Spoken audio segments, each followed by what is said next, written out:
मोब्लिब फोनांजाब लाख लाख सुबुंफोरनि थाखाय मोनसे गिदिर खौरां।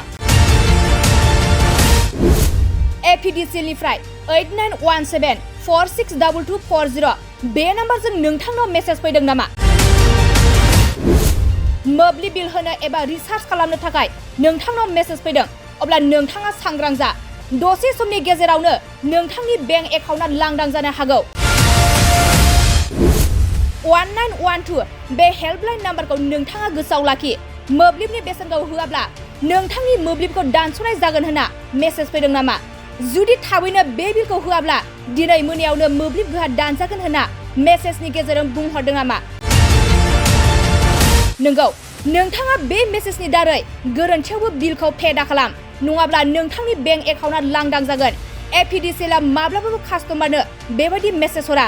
जुदि नोंथाङा बेबायदि मेसेज मोनोब्ला थाबैनो हेल्पलाइन नाम्बार 1912 आव कल खालामना जगाजग खालाम। APDCLनि मावख'आरि मेसेजिं आइडिया DAPDCL। मोब्लिब दानख'नायनि खौरां मोननाय लोगो लोगो 1912 जों नोंथाङा जगाजग खालाम। मोब्लिब फोनांजाब लाख लाख सुबुंफोरनि थाखाय मोनसे गिदिर खौरां। APDCL निफ्राय 8917462240 बे नाम्बारजों नोंथांनाव मेसेज फैदों नामा? मोब्लिब बिल होनो एबा रिचार्ज खालामनो थाखाय नोंथांनाव मेसेज फैदों, अब्ला नोंथाङा सांग्रां जा। दसे समनि गेजेरावनो नोंथांनि बेंक एकाउन्टआ लांदां जानो हागौ। 1912 बे हेल्पलाइन नाम्बारखौ नोंथाङा गोसोआव लाखि। मोब्लिबनि बेसेनखौ होआब्ला नोंथांनि मोब्लिबखौ दानस'नाय जागोन होनना मेसेज फैदों नामा? जुदि थाबैनो बे बिलखौ होआब्ला दिनै मोनायावनो मोब्लिब गोहा दानजागोन होनना मेसेजनि गेजेरजों बुंहरदों नामा?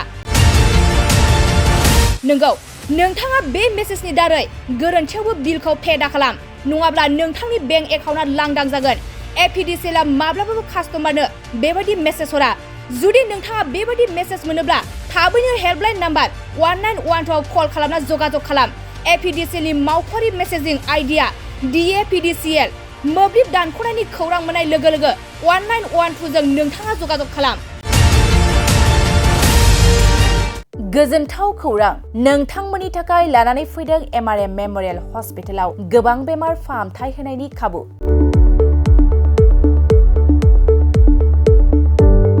बेमारि सुबुंफोरनि थाखाय गोजोनथाव खौरां, MRM मेम'रियेल हस्पिटालाव मोजां रोंग'थि गोनां डक्टरफोरजों बेमारि सुबुंफ्रा मोजां फाहामथाय लानो हानाय सुबिदाखौ लानानै फैबाय MRM मेम'रियेल हस्पिटाला।